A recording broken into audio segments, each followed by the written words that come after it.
Tornado Tortuga Ranch, and I'm back with the turtle build, the turtle pond build. And so I was working, I got started. I went to the Home Depot today, and I'm sorry, I flipped the camera over. No, not working, okay. Well, I will, then I'll shoot another video. So I went to the Home Depot today. I picked up the wood for these first two big enclosures here, which would be this one and that one by the house, not the third, just these two.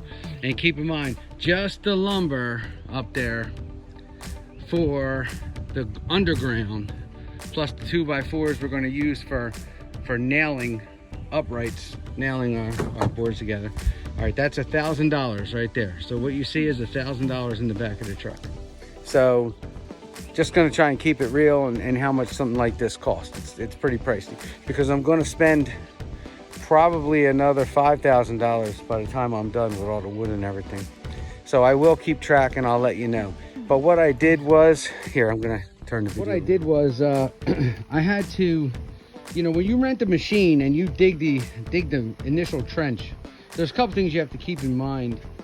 Sometimes two places don't go together right, like right here. I was off by like 6 inches. So what I had to do to get that right was dig through all this clay with that pickaxe and a pry bar and you know, a root bar and get it right. So now also you see it's wet in there. So what I do when I dig these, I put some water in there, and the water is a natural leveler, and it just lets me know, it knocks down my high spots. It lets me know that I could put like 3 or 4 boards in the ground and everything's going to be fine. So I totally exposed one ground board. See it? That board right there is completely underground, along with my wire that goes to the filters to the ponds. That board is underground, so I had to expose it so that I could cut the next board that I'm going to attach to it on an angle. So I need to cut it on a little angle. Probably, that's definitely not a 45, probably a 32-degree angle. So what I'll do is I'll get a board out, I'll cut it on a 32-degree angle. I'm gonna hold it up to the top of this. I'm gonna hold the board to the top of this right here, the top of that ground board, and I'm gonna put a screw in it. Then I'm gonna go all the way to the other end, 16 foot down. I'm gonna put an upright in the ground. I'm going to use my level, my 4-foot level. I'm going to make sure that it's level, and then once it's level, I'm going to drive one screw in there. Then I'm going to come to the middle, put another upright, and put another screw in there. And then once it looks good, then I'll put, you know, 3-4 screws in each section. And then same thing when I go from here. Let's just pretend I have a 16-foot piece of ground lumber in here. It's going to be half on the upright. So the other piece of ground lumber is going to go to the other half on. It's going to butt up against the other one that's in the ground. I'm going to put a screw in it. I'm going to go down there 16 feet, put another upright, use my level, and so on and so on. And so I end up with a fairly level, pretty level. I mean, you could lose 1/8 of an inch. You could even lose 1/4 if you're going like 300 feet, but it's going to be level enough for me. It's going to be level enough for the eye. And so that's how we get a level line all the way down. We just keep on leveling down board after board after board. So what I'm going to do is, since I'm alone here, I'm going to put 1, maybe 2 in, and then we're going to do a little recap, and I'm going to show you what I was talking about in case you didn't get it when what I was saying. I'm going to show you where I made the cuts, where I screwed it into the ground lumber, and of course there's going to be a little notch cut for that conduit that has the electric line running for my filters. Okay? Okay, we're back at it. So like I said, this part is a little time consuming because you have to, we got pretty far here with the first run. Well, I did with the first run. So a lot of this has to be dug out, because you see, you use the machine to dig the hole, but the machine leaves a bunch of shake in there. And then when you see what it did here? It just backed up a bunch of shake. And see, I got this special shovel here. It's called a ditch shovel, but the ditch shovel is actually a little wider.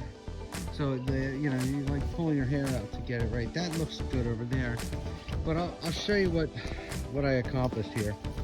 I have the first board, the underground board in a lot of the way of this new huge pen here. And the uprights. So the bottom board is level is left to right like that, and plumb is up and down. So the uprights are plumb and the bottom is level. So you might notice that it's a little wavy. Well, that's okay. I could get that out, I could not get that out. It really doesn't matter. It's the function of it that I'm concerned about. And I kind of think a little wavy looks a little cool. But to get that waviness out, all you do is take that piece right there where it's tucked in, and you just move it over with the pry bar. You put a little pack dirt behind it, and it makes it straighten out. But that's how you do that. So just wanted to show you that I got about 12 of these 16-foot pieces in. This I had to cut a few times because that pipe, that electric pipe. But I will put a piece of wood in there and cover that up so nothing can get out there. And I'll also put some cement or some foam or something in there. So that's it. I gotta put, now the next step to finishing this off would be 2 pressure treated 2x12s and then a 2x6 top cap. So when you look at it like this, a lot got done. Especially since it's not like I could just put the wood in and screw it down. I had to dig, you know, constantly digging, and everyone had to be dug or, you know, dealt with in some way, form or fashion. So I would say by tomorrow, I'm gonna have this whole main new pond build, which this is the home of the vernal pool. This is going to be a very large vernal pool. There's not going to be a filter on it. It's just going to be very heavily planted. It's going to be a vernal pool, probably 12 to 18 inches deep, and it's going to be for the Blandings turtles. And then in wintertime, I'm going to have bubblers, heavy duty bubblers going so that it doesn't freeze over. But I believe these are animals that like vernal pools. So yeah, as you can see, it's going to be a huge pond. It's going to be a huge enclosure, and of course, big mounds for nesting and breeding. And the wood's going to go right in here too. So, and then right there is going to be for tortoises. I'm a little up in the air. I don't know 100% if I want to do tortoises right here. And then I'll tell you why. The reason is tortoises dig. Sulcata tortoises dig. They're going to turn this into Swiss cheese. And I don't know if I want, you know, maybe I want to keep this as a little picnic area or something. So I may just put them on this side. Or I may put them, you know, back in the back a bit, where I don't really care if they dig. But that's going to be a wrap for today. I'm going to plug the filter back in on the big pond here. So I shut it off, and looks pretty quiet, not moving. But that's it. I just wanted to show you the progress with the wood so far. So the rest of the wood that's on the top of my truck is going to be for going around the perimeter of here, going around the whole perimeter. And once I do that, then I'll just have to go and pick up the 2x12s and put the 2x12s on, and then I could start modeling and decorating the inside of this enclosure for the new inhabitants.